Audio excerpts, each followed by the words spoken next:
Welcome to Bits and Bones. This is Mortheous. With me tonight, we have Tim, Joe, and Sam. How is everybody tonight?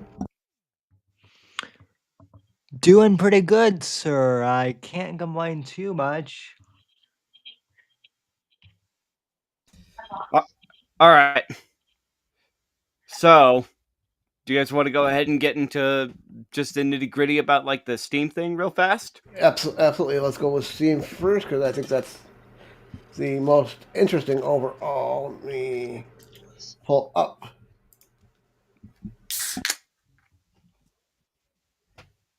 Cheers. Cheers. All right, we got Steam Machine. We had quite a few Steam announcements over the last week. We had new uh, Steam Machine, a new controller, and new uh, Steam frame announced. And it's everything that I saw. I thought it was pretty cool.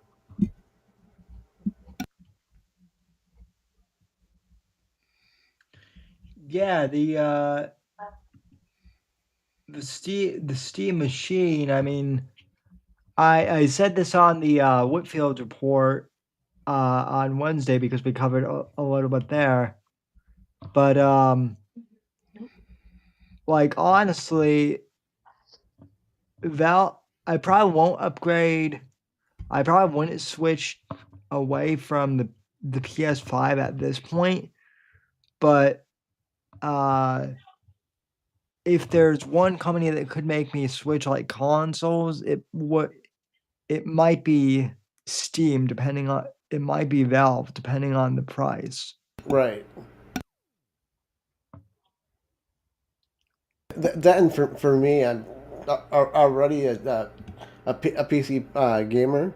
Unfortunately, my PC is a little on the older side, so depending on what this price is and what the specs ultimately end up being, I might end up switching over to the Steam machine.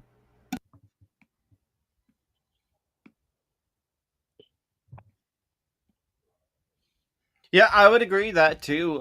Especially with such a small form factor. If it's like a small form factor, I'm looking up the like It's sugar units for the. it's supposed to be roughly around 6 inches, 6 inch cube. There, Tim. Really? Oh Yep. no shit. Yeah, Okay, that's on too the small. screen. Yeah, small form factor. Put under your TV, set it on your desk, hide it under a banana.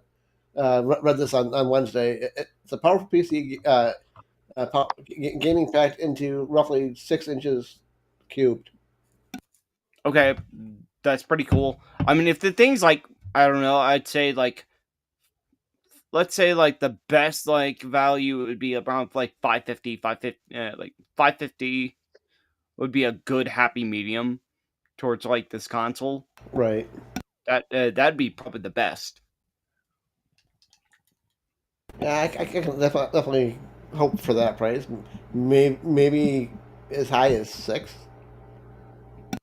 Well, and I know one thing I know everybody will have is like a litmus test to go ahead and be like, oh well, we I just got to go ahead and pull it out. You got to go ahead and just like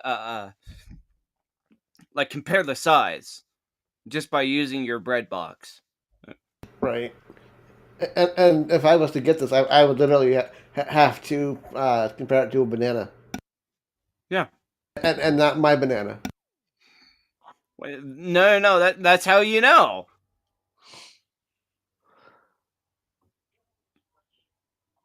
Just Yeah, I mean, slap your banana on it. yeah, I mean, doesn't everyone do that? Yeah, come on. I mean, we are notorious gooners, our community. No, if you got to go ahead and actually say what you're saying, you got to go ahead and show it. You got to go ahead and compare to it. According to the graphics here, we've got USB B3A two on the front, a micro SD indicator, power button. And then at the back, we've got the display port, HDMI, AC adapter, Ethernet, and a USB-C and two USB-As on the back. My guess, if I had to make a wild guess, I would say it's probably going to be like around 1,000. Unfortunately, you're probably right there, Sammy. Our Tim's and my prices are probably pie in the sky cheap. Oh, I mean, listen, I don't want it to be $1,000, but I'm just saying if they're going to load like a whole computer on it, it probably will be. Right. And that is the rumor. It's literally a gaming unit and a PC and a PC. Literally, it's saying optimized for gaming, runs Steam OS, and it's a PC. I wonder if they would be willing to do like a stripped down version that isn't a PC. That's just a console. Yeah. That would be interesting. Do it kind of like the current versions of the console, the two consoles, just the stripped down Steam OS game version and the normal version. Yeah. I'd agree. I mean, that's pretty much how you would get me at this point. Right. My thing is like judging by the tariffs too. That's a big thing. Unfortunately, that is also a factor of all of these things.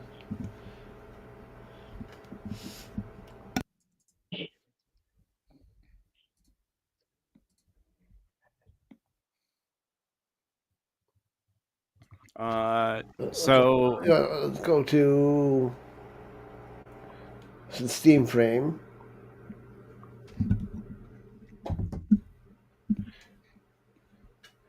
Steam Frame. High quality streaming.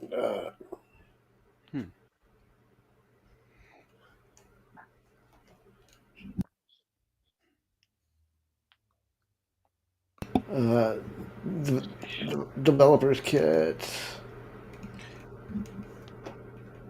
that's really like I was looking at the specs and it's like 440 grams. That's really light. Like a regular like helmet, like a bicycle kind of style helmet that is for folk face is about like the same amount of weight.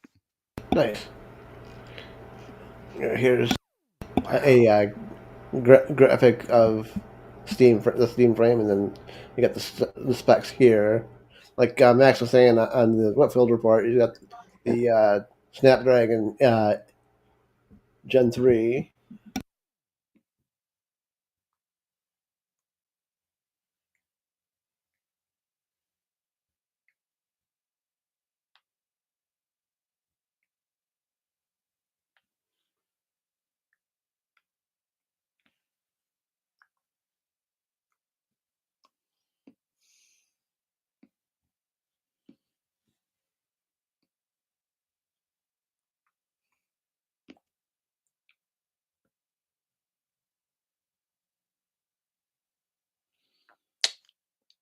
Interesting.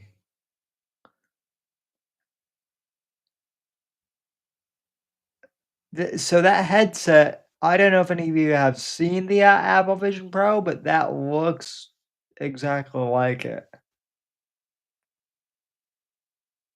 I haven't, but I'm just looking at the little videos that they have on the page. It's definitely an interesting profile, I would say. Oh yeah.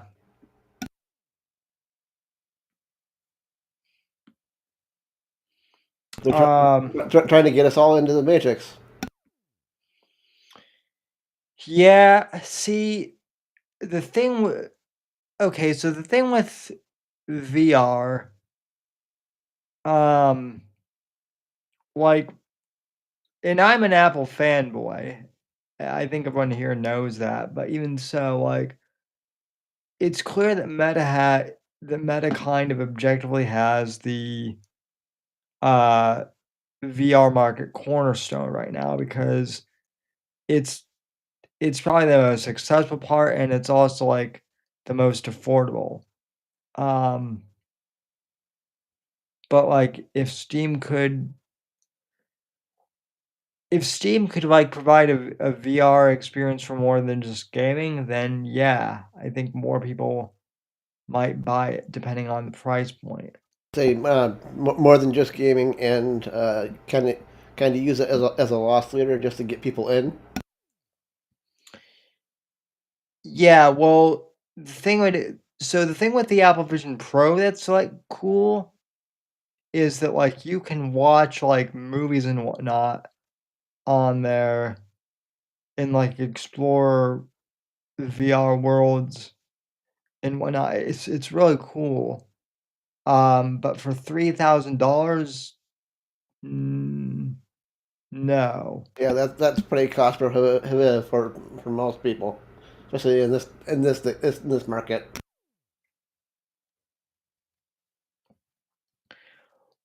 Yeah, and what's interesting is like Apple is justifying it for like well medical professionals will use it, which is probably true, but then they don't like market that for like anything. So You're going to use it for medical professionals, and then why not just show this to medical people instead of the world? I agree,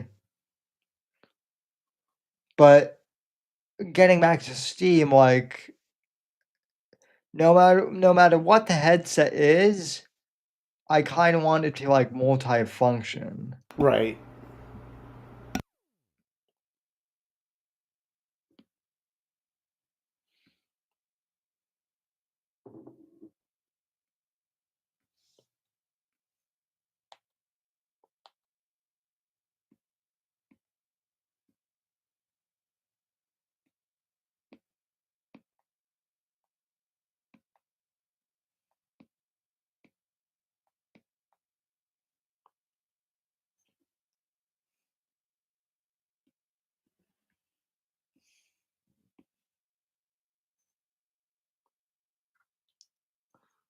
But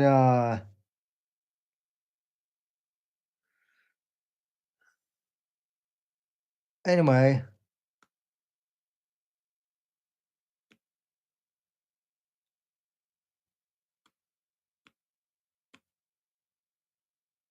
High quality streaming first experience. I don't know. I don't really know well, what application that has other than for something for somebody like for people like us that would just potentially stream games. yeah, and like well, and that's the other thing because you and I both live in areas that like where like my internet's okay, but like I live by an airport, and so sometimes like the internet gets like cranked. Sometimes the internet like doesn't work the best if like a plane flies over or anything. Right, and I'm at the mercy of upstate New York weather, which unfortunately right now we're starting to get central New York winter weather.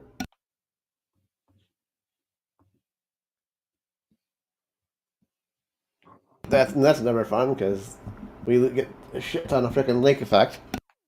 Yeah. Well, like I told you, sir, you ought to come and join me.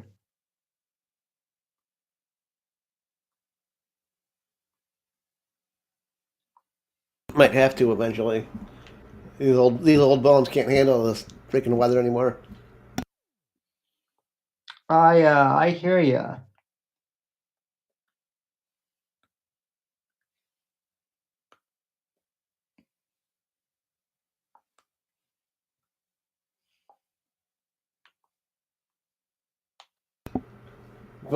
Before you go there, Tim, did you hear about Ubisoft pulling a pretty shitty fucking move earlier this week?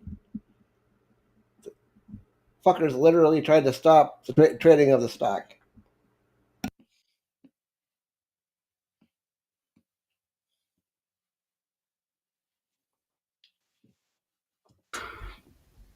Before you get on to like the next topic, I Yep. do want to say I apologize.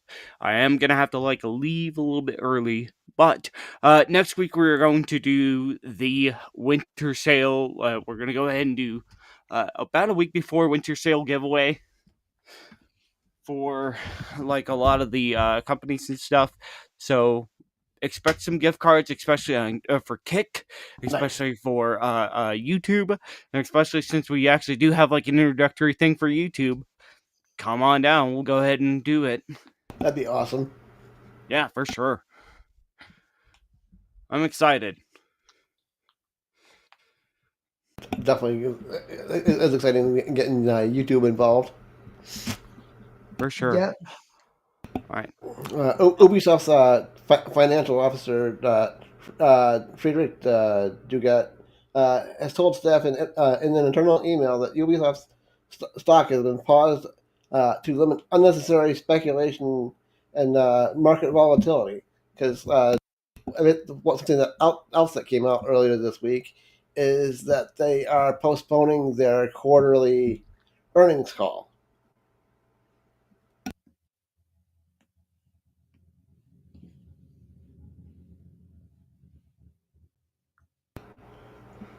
When was the last time that either you, Sammy, or Joe heard of a company pushing off their earnings call, and for what reason? Can I give you like a serious answer? That's what I'm asking for. Well, the last time I heard of a company pushing off a earnings call. You would probably remember this better than I would actually. But a little known company called Enron. Oh yeah, And they pushed all company. their earnings call off because guess what? We're doing illegal shit and the FBI is about to catch us. So, well, and the SEC. What a surprise! And honestly, Ubisoft isn't an American company, but from my understanding is they the European nations don't like when China tries to take over a European company, so they're supposed to be trying to fight Tencent, breaking off pieces of Ubisoft into this new company that you may or may not have heard about, because they're literally trying to take all of the quote unquote good franchises from Ubisoft and putting them into another company.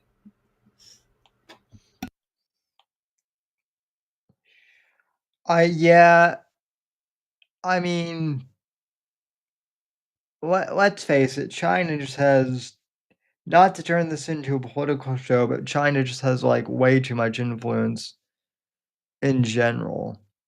Facts.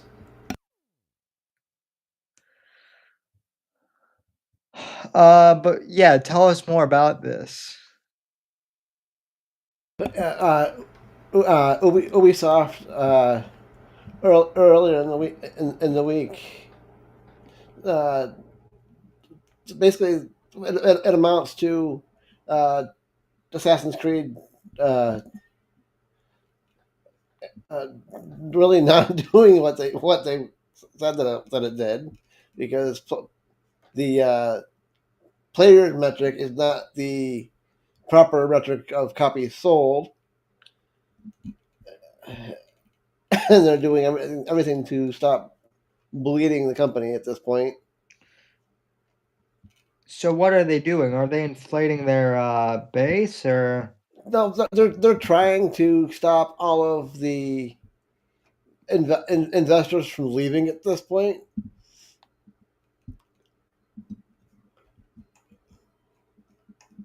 I mean, Because, like I said, they've started to try to break off pieces and sell it to Tencent and the CCP, and leave the current investors holding the bag of debt.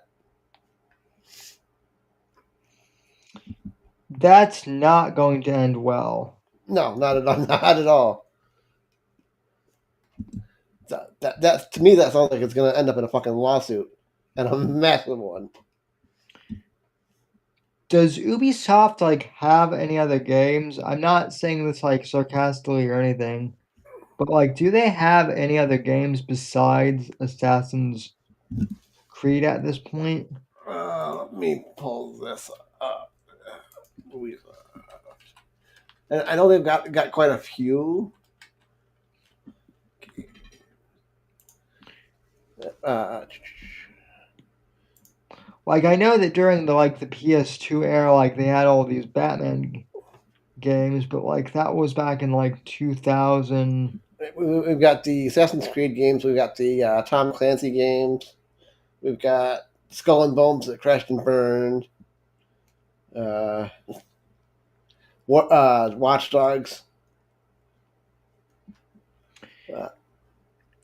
Yeah, I have a feeling that Tom Clancy would not be happy with Ubisoft trying to. Sell them off to the CCP. Yeah, I mean, I know I'm more of the lit guy, but like And then Tom, then you've got Prince of Persia as well. yeah.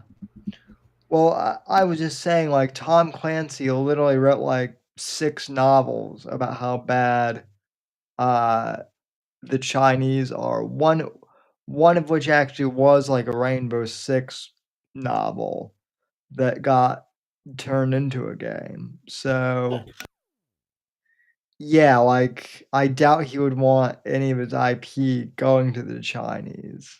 Right, I agree. Just to get into this internal email. Hello, everybody. I wanted to let you know that we are taking extra time to finalize closing the semester, and as a result, we will publish our first half earnings in the coming instead of tonight. Due to legal regulations, we cannot share more information with you at this time. Sorry, I hadn't really read this ahead of time. Uh, to limit unnecessary speculation and market volatility during this short delay, we've asked Euronext to suspend trading of our stock until the results are announced. We know this is likely to raise questions and drive media coverage. I encourage you all to listen to the conference call in which will be available via investor section of our site just after the results are released. So you have more detailed view of our earnings. That sounds to me like, oh shit, we're fucked.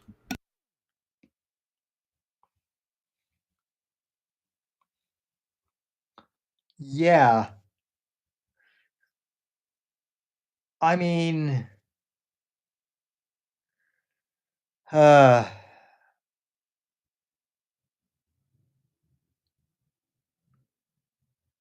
yeah, like man, like Ubisoft just can't can't get a break.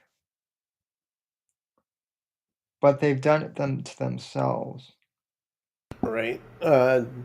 According to what I was able to pull up as far as releases for 2025, we already had Assassin's Creed Shadows, and then we got Pax Romana November 13th, which was yesterday. So it's really too early to ask what that thing is sold. So literally, their quarter or their half a year was literally relying on Assassin's Creed Shadows. That Assassin now Assassin's Creed Shadows. That's the samurai game, right? Correct. Yes. Okay, so Assassin's Creed Shadows was the samurai game that tried to rip off Ghost of Tsushima, Yes. which was the good samurai game.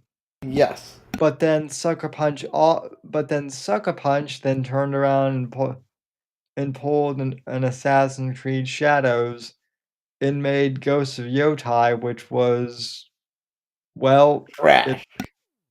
yeah, it's kind of it's kind of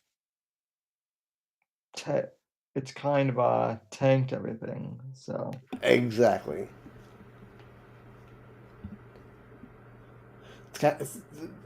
I don't see. This goes back to my whole. These fucking companies do this shit, this woke bullshit, to literally tank their goddamn companies and sell the spare parts off for fucking whatever they can.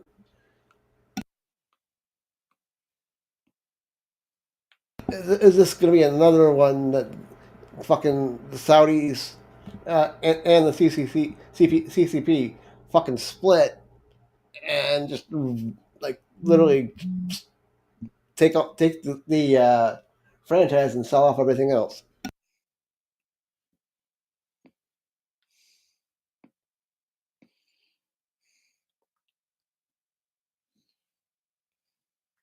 More and more, I'm just buying into the quote unquote upcoming gaming crash and gaming reckoning.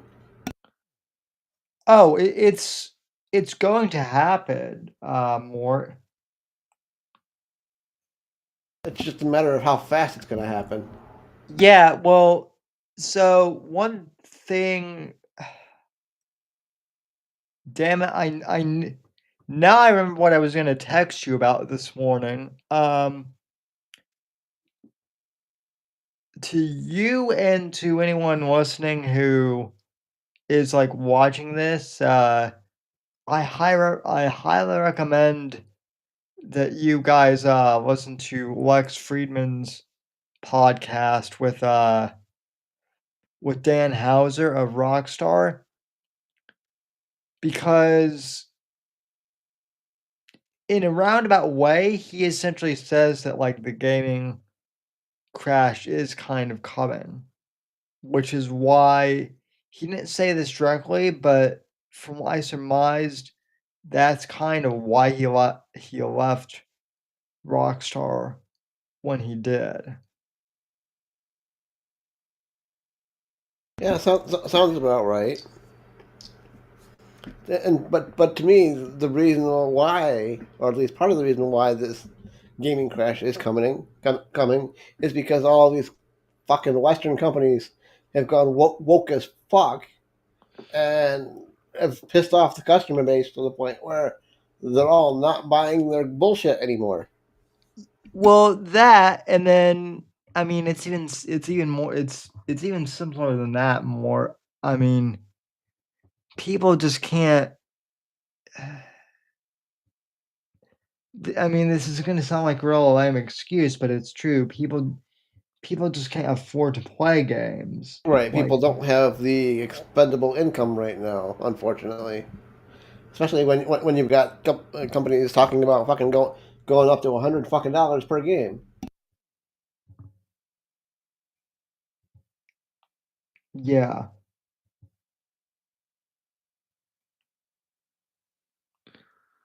yeah, yeah, That's basically a reason why I typically don't buy games when they first come out, because I personally can't afford to buy multiple 60 plus dollar games per month. I don't have that kind of expendable income. I wish I did, but I don't. yeah. No, I don't have that money. I don't have that money either.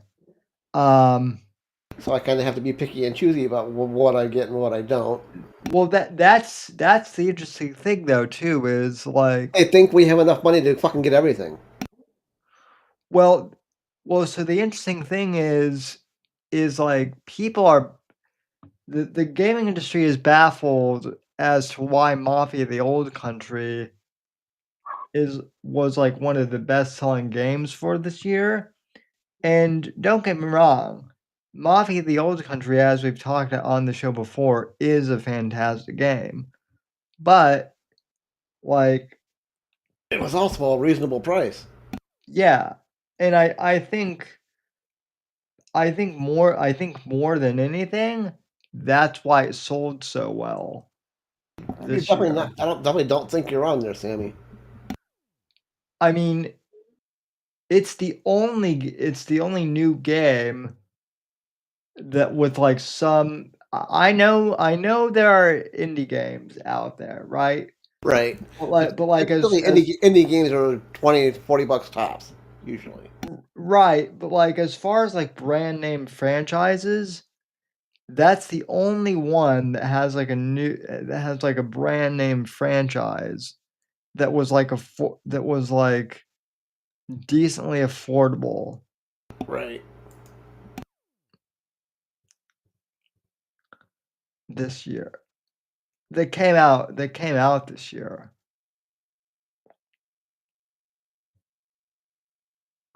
I agree. Everything else that you're hearing about popping up, like that game Megabonks that Good Brother Max has talked about a couple times in the last couple of weeks. It's an indie game. Yeah, I mean, yeah, I mean, there's that new game Suit for Hire that's a John Wick simulator like Right. 15 that's like $15. That sounds fun. I'm a bit mad because it's PC only on Steam and I bought it and I have uh Mac, but I'm trying to work around that somewhat. Um, Virtual Machine maybe. Uh y- yeah, sort of.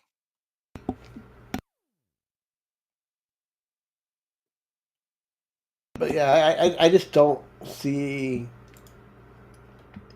Ubisoft being a viable company in the very near future.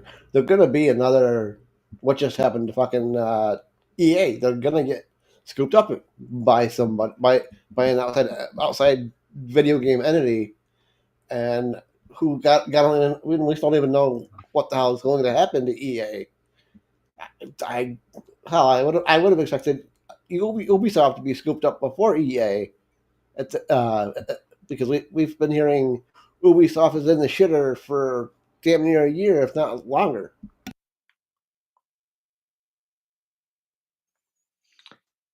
Yeah.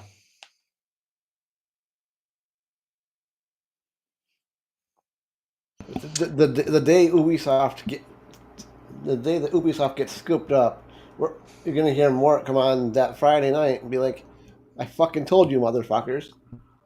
Well, so like so here's my question I I wonder why the Saudis are not like trying to get Ubisoft. I'm I honestly don't know. Maybe they are, but I haven't heard anything. maybe well, I know they spent like a ton of money on like trying to get EA Right. and they did, but still like Ubisoft going to the Chinese like that's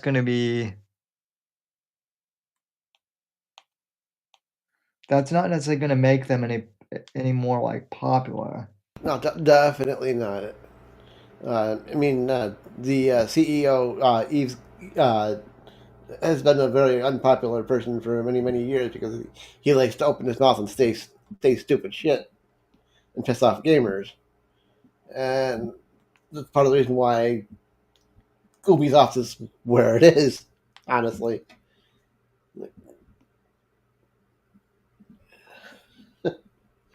Like, do you not understand how fucked you've turned this company? I mean, yeah, you and your investors have your bags, but what about your fucking employees that you're fucking gonna have to lay off because you keep putting out trash? Yeah.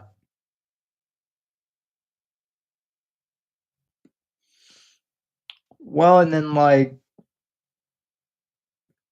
and then nobody's gonna want to play if it can become. Excuse me, sorry. Nobody's gonna want to play it if they join Tencent because then it's just gonna come like Chinese spyware. It's gonna be Chinese spyware, and it'll be like, great, so we're giving even more money to the fucking CCP because that's totally what us Americans should be doing. Yeah.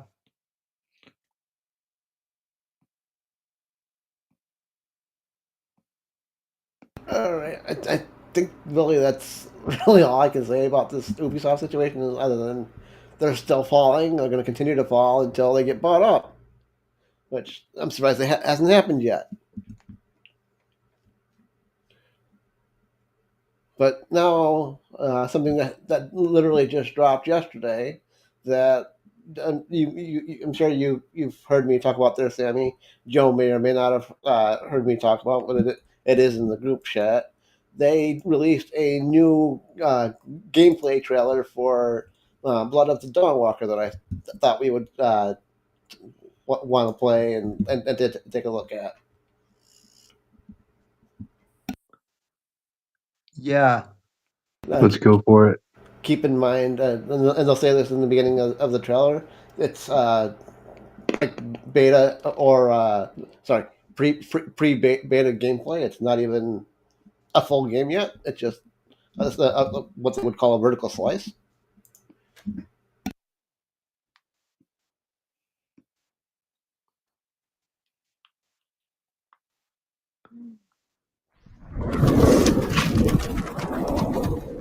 Wolves.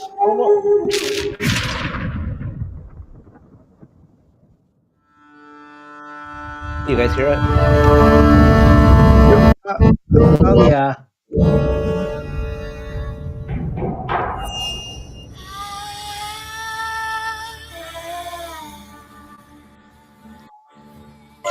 Hello, my name is Ariana Sierkiewicz and I am one of the writers at Rebel Wolves.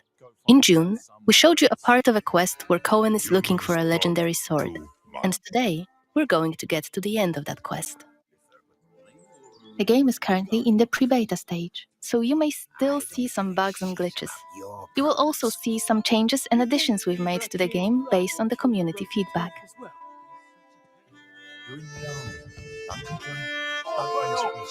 You're scaring my lass. What is it about? You've been heard disrespecting the Kniaz in my face.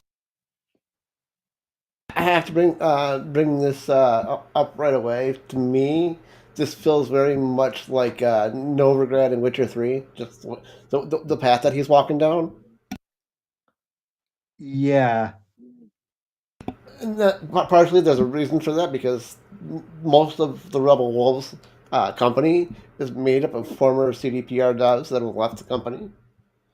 I mean, hell, the head guy was booted from CDPR, and he created Rebel Wolves.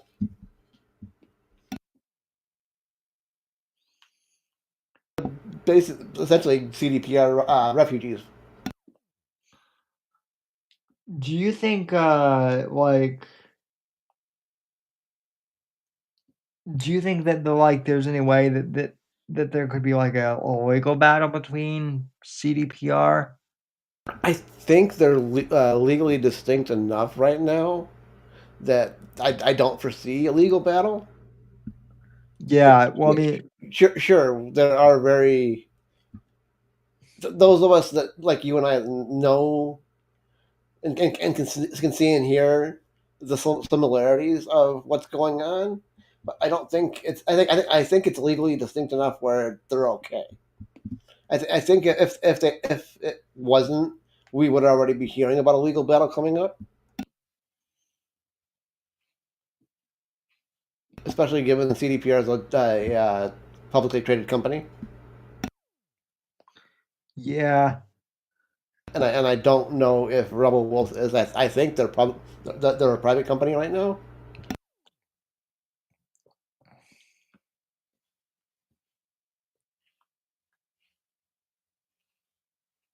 And the face.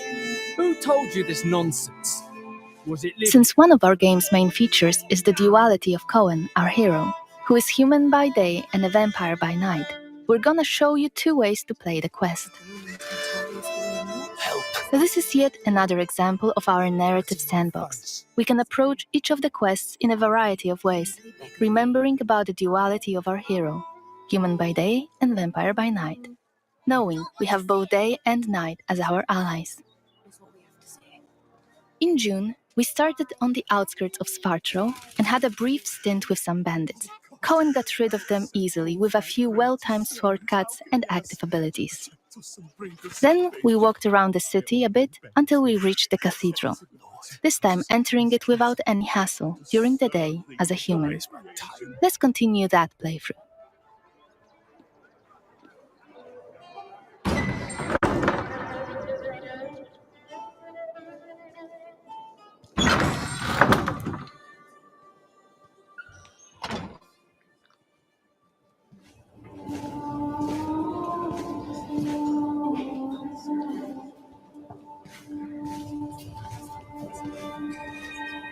The baptism of a newborn is a solemn moment, doubly so. A new life joins our flock, bringing happiness to its parents and to the congregation. Natus ex sanguine est, alitur sanguine, et in sanguine morietur. Ego te baptizo in nomine Dei. Amen.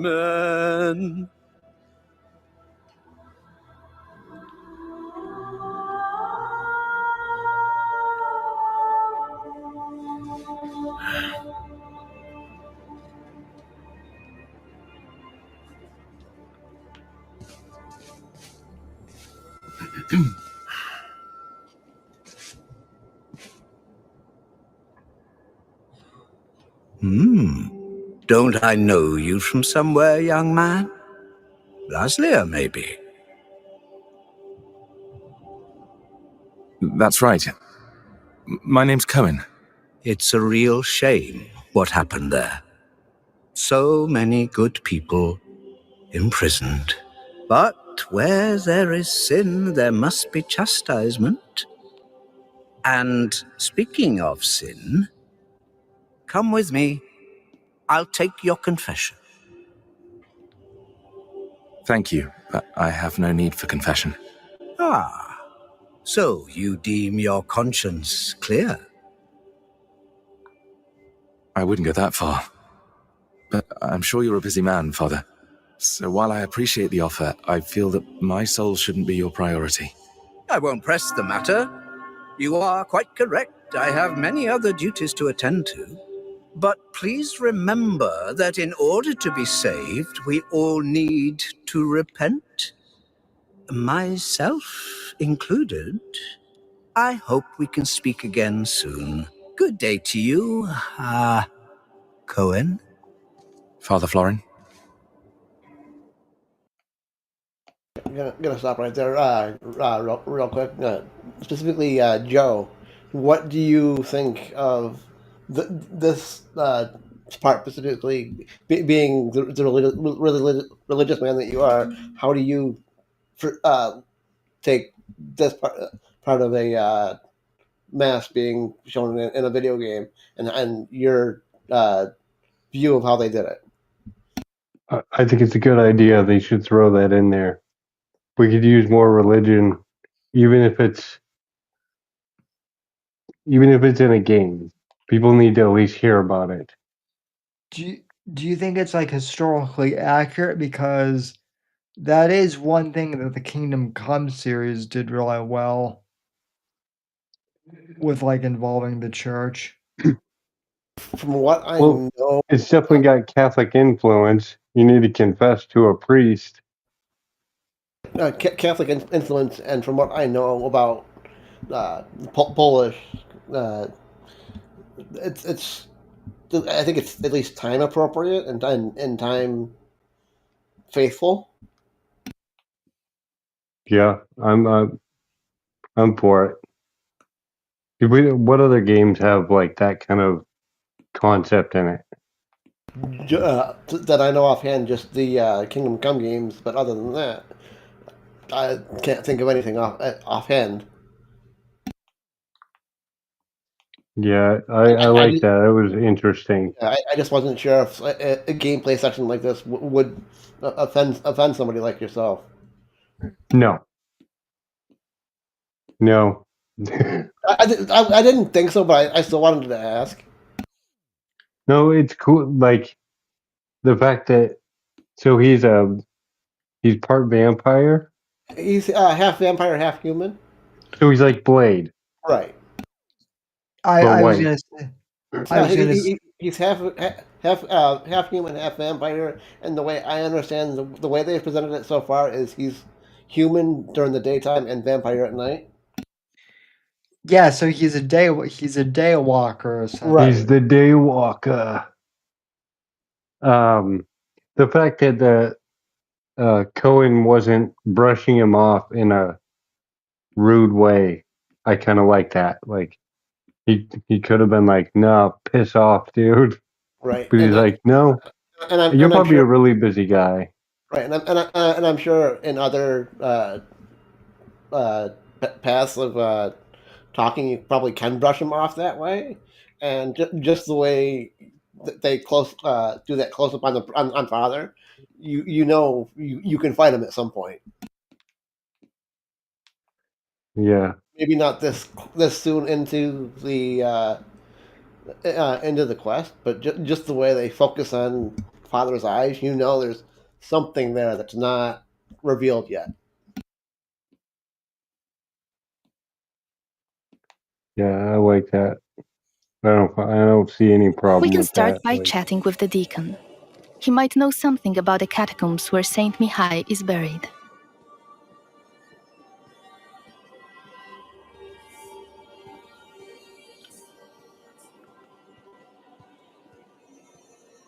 Pay the workers, clean up the altar. What else? Oh, right, the bell tower. Yes, what is it? I have much to do, so either be quick about it or leave me to my duties. Could you point me towards the entrance to the crypt? What are you talking about? I wanted to pay my respects to the city's founders. Light a candle in their memory, if possible. Sorry to disappoint, son, but there's no crypt in this house of worship now, if that is all. Things change, especially in the last few years. Perhaps the crypt was built over or sealed away? Listen, son, the parish book doesn't say anything about any crypt. I should know. I wrote parts of it myself. Can I take a look? Just to make sure. No, the library is not open to just anyone. Still, it seems to me you have plenty of time on your hands and will keep on badgering me. Tell you what, I'll give your idle hands something to do, and afterwards maybe I'll let you take a look into the library. Tell me what you need then. Our caretaker, Radu, is missing, it seems. It's been a few days since he last came to work, and now his duties have become my duties. I imagine he's lazing about somewhere, having a laugh at my expense. Any idea where to look for him? Perhaps he's at home. If I only knew where that is. Radu's a secretive man. No, I'd rather ask around in the almshouse. He spends a lot of time talking to the inmates. The almshouse? Where is it? Go out to the courtyard and turn left. Carry on walking until you see a well on your right. The almshouse's entrance is just by that well. I try to avoid going there myself. Ugh, a dreadful place. Really dreadful. Anyway, be on your way, son. And let me know when you find Radu. Turns out the deacon had his own agenda and asked us to find out what happened to the local caretaker. Let's find the asylum he mentioned. While on those sacred grounds, we should mention that every week, in some of Vales and Gora's churches, people gather for the so-called Blood Mass. It was established by Brensis and his clique of vampires after they took rule in Vales and Gora. Every villager is required to donate a significant amount of their blood, and in return, they are cured from all illness. Like Cohen's sister in the CGI trailer. It's how Brensis controls the population. Each blood mass is conducted by Father Florin himself.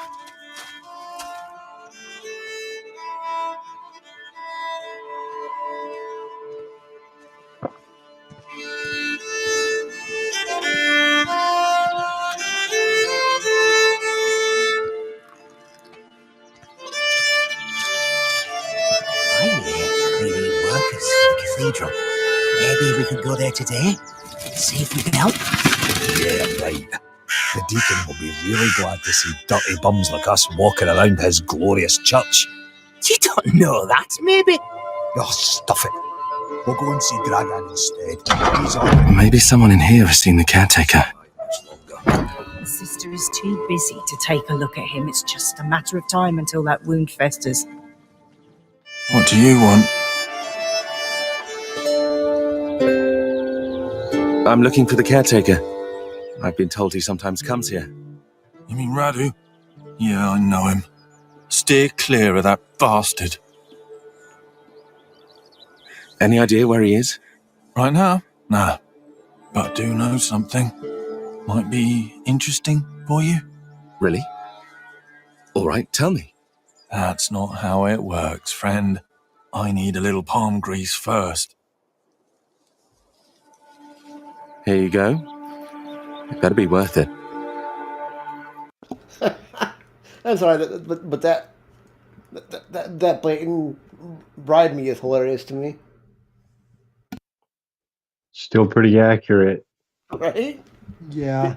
You're like, hey, I got information, but pay me.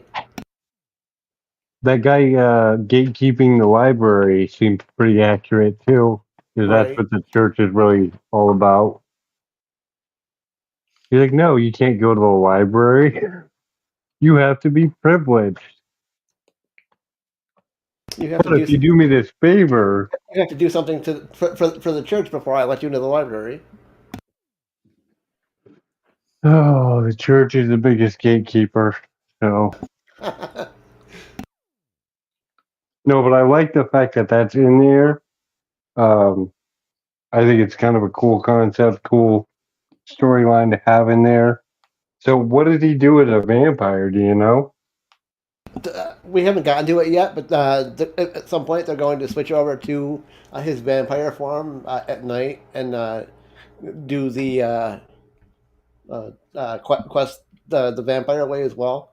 I just want to get to a certain section in the almshouse before I scrub forward. Word. I'm interested. It looks really interesting.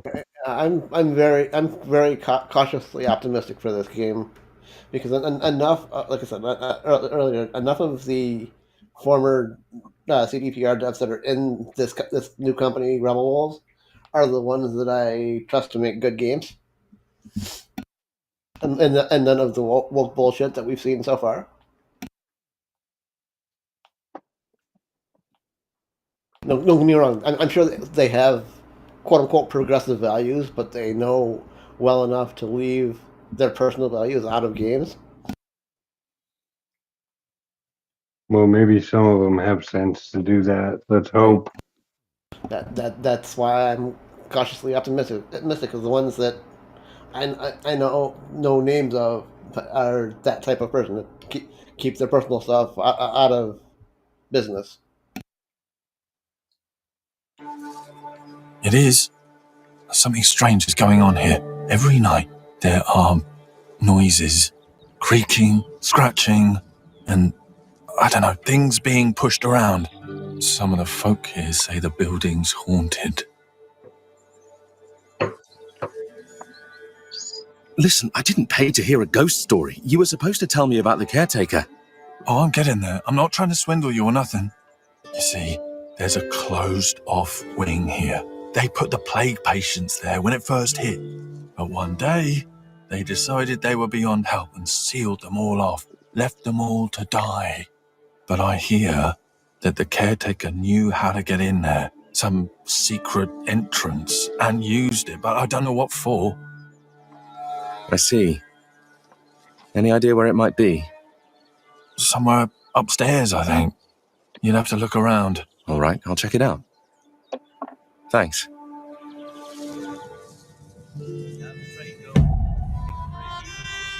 It seems the asylum resident, apart from telling us a gruesome story about what happened to the plague patients, gave us a useful hint about the secret entrance to the asylum wing.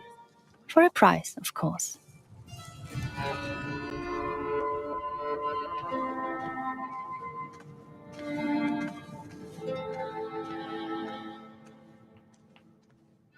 Using focus mode allows us to see that there might be something hidden behind the shelves. Scratches on the floor.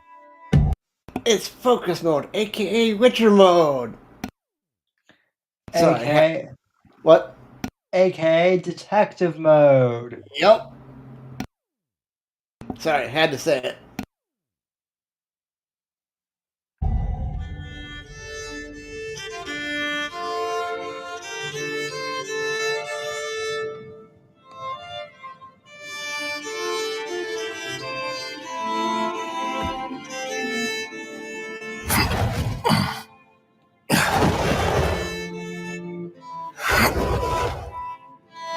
Let's investigate the location. It was a separate wing for patients who fell ill with the plague. Damn. What a stench. Something's rotten in here. So many died here.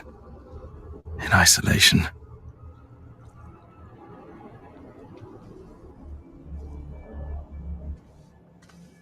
This wing was blocked off, and they were left to die a terrible death.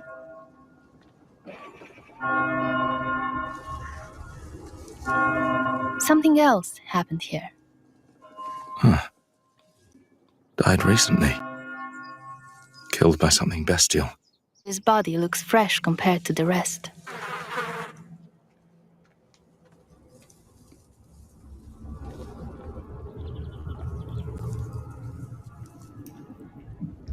It's getting better and better. We have to face a creature called Muron. While it is theoretically a vampire, its transformation did not go correctly. Occasionally, Murons produce loud, inhuman screams which stun the target, if it is within the scream's range. You!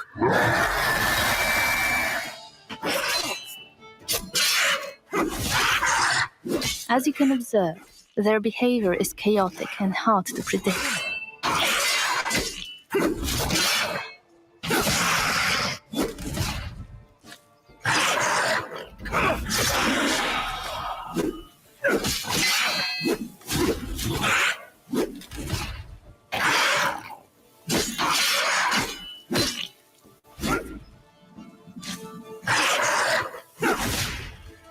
Muroni possessed the vampiric ability of Shadow Step.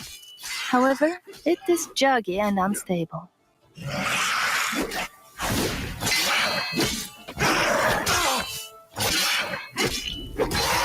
These must have killed Radu and the missing residents. We can learn more about what has happened here by using the Compel Soul hex. You can learn this hex during the game.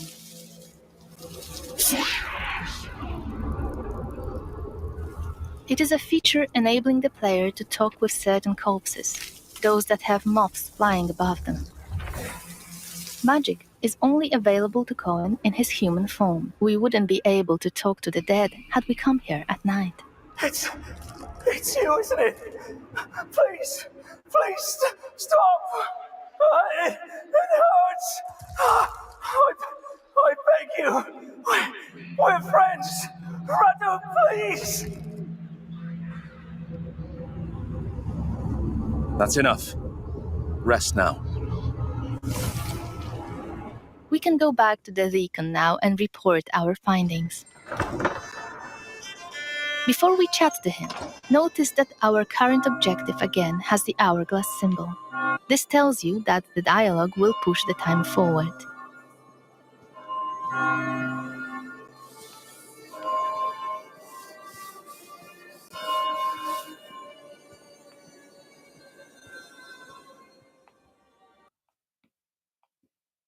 I'm not sure if we talked about this the last time that we watched Blood of the Dawnwalker, but it's got a really interesting gameplay mechanic where certain activities and speech paths push the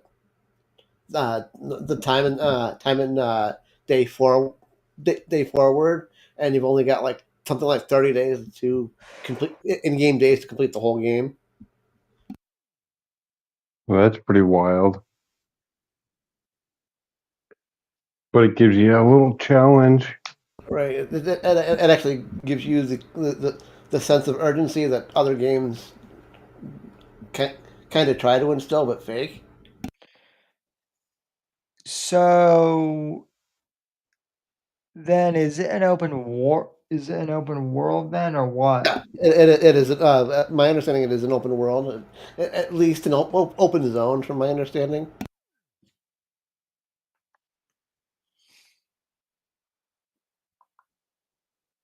I think it's have you played Witcher 2 there, Sam? Yeah. I think it's a lot like that with the individual zones that are open to you. Ah, gotcha. I may be wrong, but that's my current understanding of what's going on with how the world's constructed.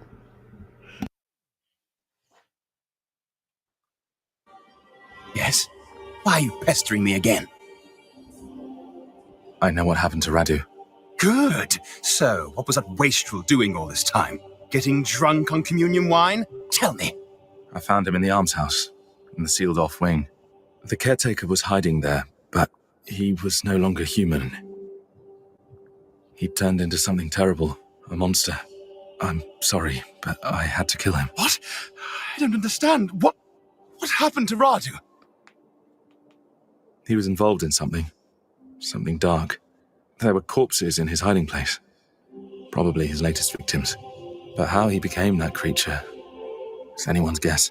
A monster in the house of God. First the plague, now this. Oh, truly, we might just be living in the end times. Right. Oh, God. I'll have to talk to the guards. Send them. Yeah, people have always been prophesizing the end times. Right? For 2,000 years. We're always in the end times, didn't you know? Yeah, don't get me started, guys. I was wondering if that line was gonna have any reaction from you there, Joe. Absolutely. Did not disappoint at all. No, that was good. That was perfect because if you have that religious element, you got to throw that in there. Of course. Oh man, that's and the funny thing is this guy a priest right here? He's a deacon. A deacon, yeah. They're some of the most uninformed. Like you have to be higher up to know what's actually going on. It's like the Freemasons. You have to be the highest level to know what's going on there. But if you're in the lower levels, you just think you're a good person because you're in something that matters. But then you get to that higher level and you're like, oh, okay, well, this is what's really going on. It's funny. So, no, yeah, we're in the end times. Okay. Keep watching the sky, Deacon. Keep watching the sky. So is this like during the plague? Is what it's Yeah, saying? it's during the plague of the Middle Ages. Yes. Interesting. Yeah. I mean, you can definitely, and you'll notice that, like every time most of the time, even in the movies, it's vampires. It's always the church fighting the vampires. Like Van Helsing, just like that. Van Helsing was a religious guy, Right. and he was fighting vampires. I just kind of reviewed that Hugh Jackman version of it, Nice. and that was highly spiritual in a lot of ways. I was like, dang, I need to go back and watch that now that I have a different view of it. So I like that version, honestly. yeah, that was really good.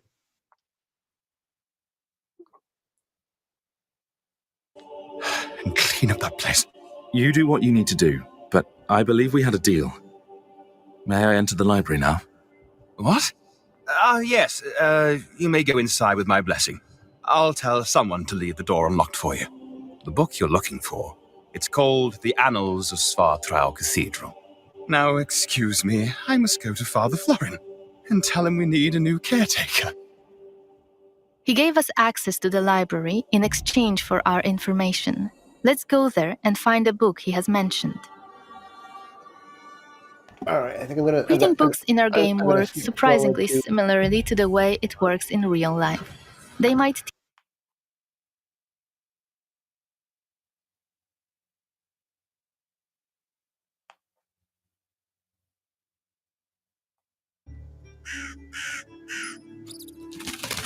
As a vampire, you'll see and experience the world from a different perspective.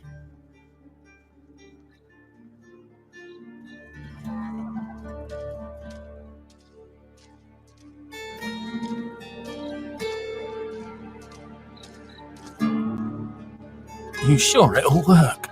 Certain as the sunrise. And if not, I'll pay you back double. Provided I'm able to crawl back to you. It's for Kiri blood after all.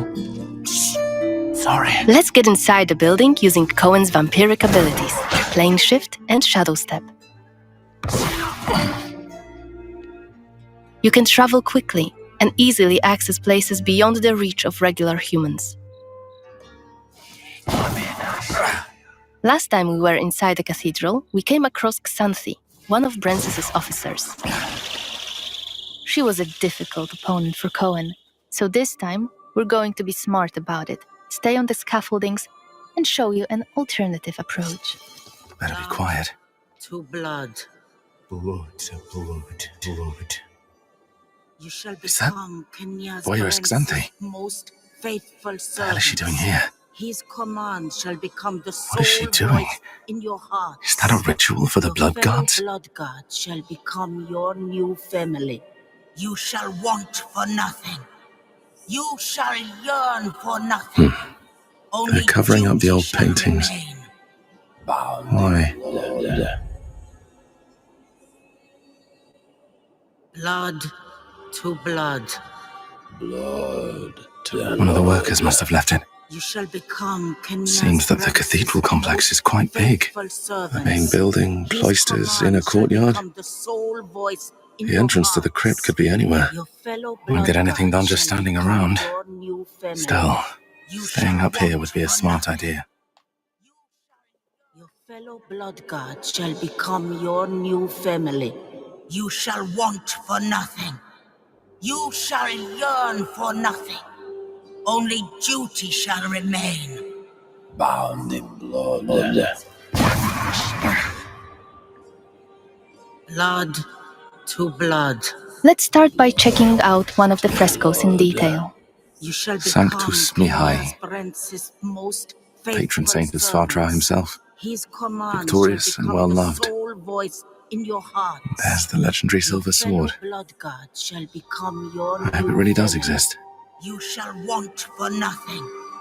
You shall yearn for nothing. Only duty shall remain. Saint Mihai's symbol. Good. It should help my search. Turns out, this one was actually about Saint Mihai, owner of the sword we're after. The powerful weapon might tip the scales in Cohen's favor and help him save his family from the vampire lord Princess. His commands shall become the sole voice in your hearts. Your fellow blood gods shall We can check some of the buildings in the courtyard. Maybe we'll find some interesting clues inside them. Let's shadow step to this one below. It's the library we were supposed to enter a few moments ago, in our day variant playthrough. So many books. It seems that people don't usually close the balcony doors in Svartro. We can again use our system of getting a closer look at certain objects to both appreciate the beauty of the story being crafted in front of our eyes and to uncover secrets about Vale Sangora. The annals of Svartra Cathedral. They're bound to have some information on Saint Mihai's crypt.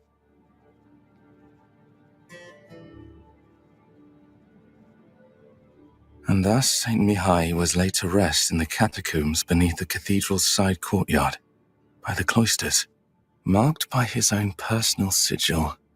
The saint's remains and his sword were buried under a memorial stone. Under Saint Mihai's memorial stone. And I already know his symbol. Alright, we should be looking for a crypt somewhere on the premises of the Svartro Cathedral. Let's grab the door key on the way to open the door.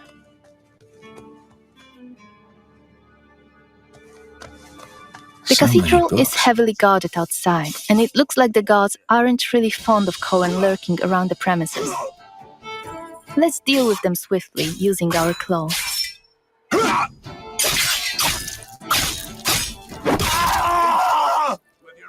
We've listened to your feedback, and we've worked on the flow of using active abilities. We are no longer pausing the choice menu.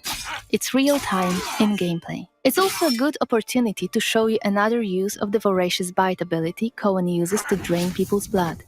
In combat, it will both replenish your health and deal some damage.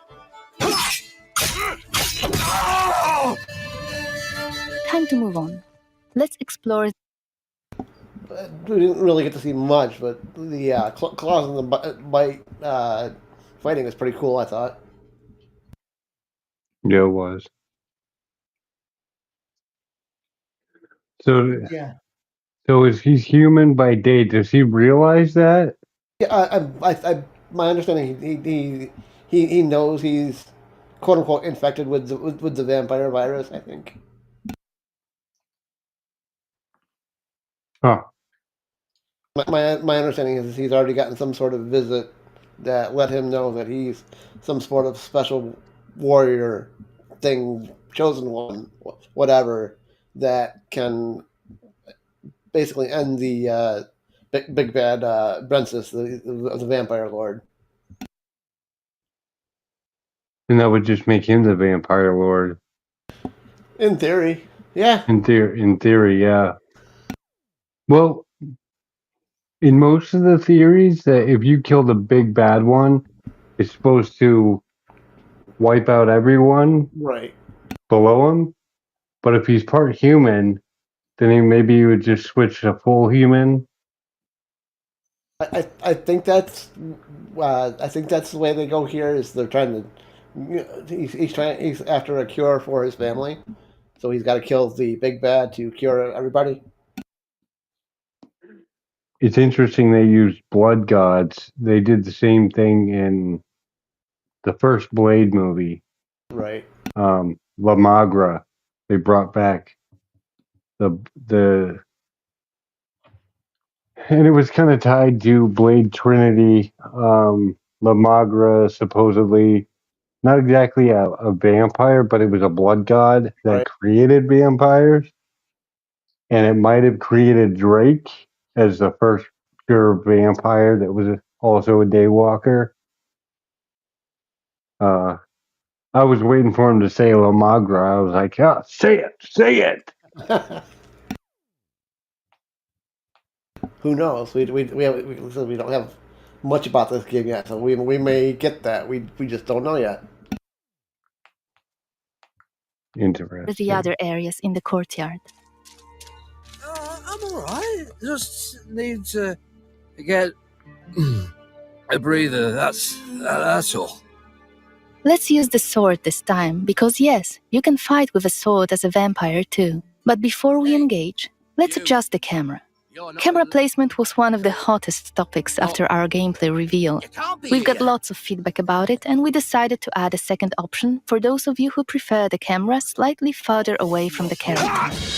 The camera will be adjustable for combat and exploration separately, so you can choose the setup you prefer.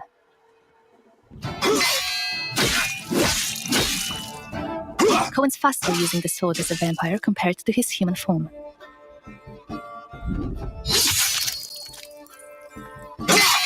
Okay, I gotta stop here because I don't know if you gentlemen are familiar with a lot of the music in the Witcher game, but that little bit that we just heard during this fight definitely brings back to the crooks of the crones of Crookback Bog to me. Don't know if you got that, Sammy. Yeah, I did. When I saw that, heard this yesterday, I'm like, holy shit, that's really freaking close. Hope they don't get fucking nailed for that.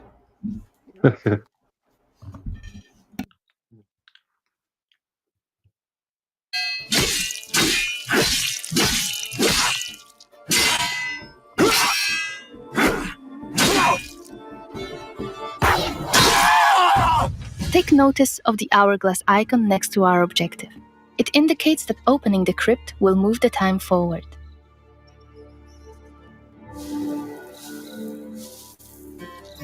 How about here? St. Mihai's symbol. Let's open the entrance and investigate the crypt.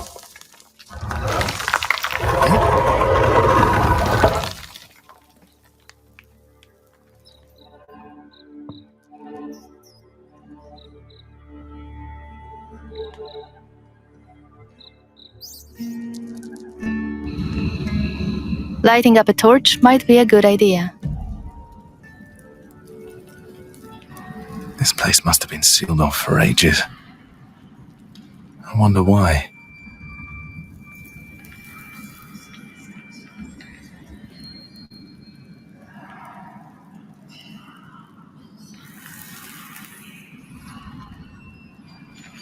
We can hear some moaning coming from behind one of the walls. Let's investigate this. Is that moaning? I think it's coming from behind this wall.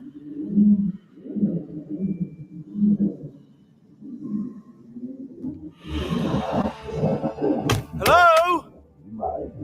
Can you hear me?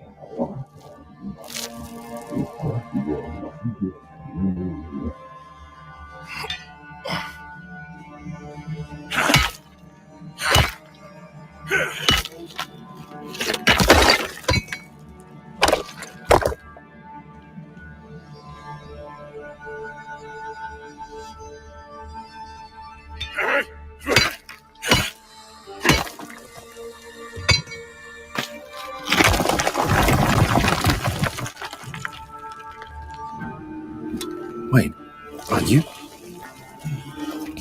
Mihai? Tobias!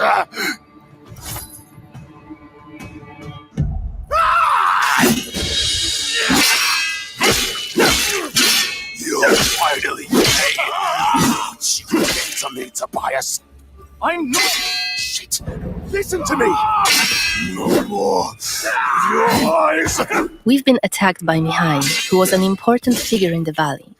And for some reason, he was buried alive in the catacombs. Of course, as players, you'll be able to learn why that has happened. But we'd like to avoid too many spoilers here. That's why we are stopping this presentation mid-fight.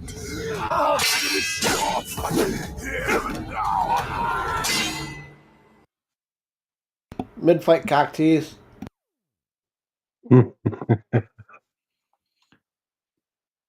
Yeah, not surprising. No, not at all. But thank you, gentlemen, for indulging me in this video. I didn't know if we would watch it all on during the show today, but like, yeah, fuck it, just watch it all. Might as well. That was interesting. It had mystery to it, and it had, what I could tell, a pretty good storyline. From what we've seen of this game so far, it's exactly what I want, what I personally want out of a vampire video game.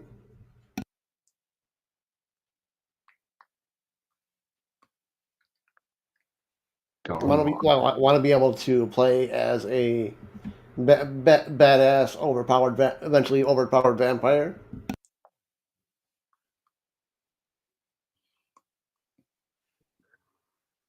And I want to be able to, again, explore some medieval times as a vampire, basically. You know, there's been a few video games where we've done this type of thing already, but not exactly like this.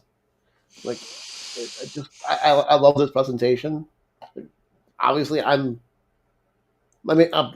obviously slightly biased towards this company, but now, now is this their own like original? This isn't based off of anything. This is their. My understanding. It's not it may be based in historical fiction, but it's their own IP. That's really cool. Yeah, I think so as well. Like when I first when they first revealed this name, I'm like, okay, this could be either really good or really bad or really motherfucking cheesy. And everything that I've seen so far, sure, it's again pre beta gameplay, but it's not total shit. Yeah. Well, I mean, let's face it, the Witcher is good, but The Witcher is also, based off of like an existing book Right. series. Right. So you can only do so much with, or at least only should do so much with an existing franchise. I wish Netflix would have learned that already, but they haven't. But being your own IP, you can literally do whatever the hell you want with it. My God, Netflix has not adapted anything like well since the MC, since they did like the Marvel Daredevil and Punisher Right. series. And a little bit of Jessica Jones, at least the first couple episodes. Yeah. That was probably my second favorite series. It's kind of a tie between Punisher and Daredevil for me. I did enjoy Jessica Jones a lot, and I watched the other ones too. I mean, probably Luke Cage at the bottom, and I still enjoyed that. That and I absolutely geeked over Vincent D'Onofrio's Kingpin. Oh, dude, he's so good. He's so good at that. I actually bought season 1 because they released the whole series to buy. Nice. Now, so I'm rewatching season 1, and yeah, that first season of Daredevil is really good. And then as I know people are like, oh, 2's not as good, but 2 is when. Oh shit, dude, that was season 1 of The Punisher. Well, yeah, I know people think that Thomas Jane is good, but like, I'm sorry, John Bernthal is the Punisher. He killed it. And that Thomas Jane, that's a different story. That's got to be another timeline somewhere in the Marvel universe. But that was a good movie. But now we've got 3 seasons of The Punisher. Well, and if you're counting that one season of Daredevil. Yeah.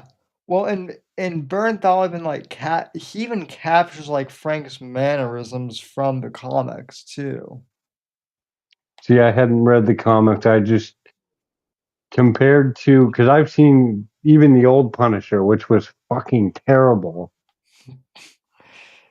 And I Yeah. like Dolph Lundgren. I like the guy. He's a great actor, but it was a fucking bad movie. I'm gonna have. I want to watch the Thomas Jane one again because I did like that movie. It was for its time. It was really good, and he could have fucked up Ben Affleck in that. No problem. Ben Affleck's Daredevil can kiss my ass. Yeah. Well, and then Affleck's Daredevil, like they didn't really have Foggy or Karen Page at all in that one, and it's like, Right? Didn't they have the guy that plays in Iron Man? Wasn't he Foggy in that Daredevil? yeah, John Favreau, the guy who Yeah. directed. Yeah, and I mean, like, that was Yeah. fine, but, like, that was more just, John Favreau being John Favreau. Yeah. See, I probably watched that a long time ago, like when it came out, and I was like, God, this is terrible. Because that was like, well, early 2000s, right? Yeah. Ben's like a hit or miss. Because there's stuff I like him in, so. But Daredevil is not one of those roles. Yeah, and I don't even know if that was really his fault. No, he probably just wanted the job. He probably just like, yeah, I'll do it. Why not? It did have what's his name is fucking who Kingpin was the black guy, the black actor. Michael Clark Duncan, yeah. Yeah. From, Green Mile. Yeah. He did a fine job as Kingpin, but Vincent D'Onofrio just knocked it out of the damn park. I'm looking forward to March for sure. Yeah, well, again, Vincent D'Onofrio, I mean, yeah, like I said, that if you want to adapt something like properly from the source material, like The Witcher needs to take lessons from those first, like, 3 seasons of Daredevil. I agree. Yeah. All right, gentlemen, we're coming up on an hour and a half. Nice. I want to thank you, gentlemen, and the audience for coming along on this ride with me tonight, mostly with the Blood of Dawnwalker stuff, but we also had fucking Ubisoft and other shit to get through first. Again, thank you, gentlemen, for indulging in more shenanigans. And no problem. We'll talk to everybody next week. Yes, sir.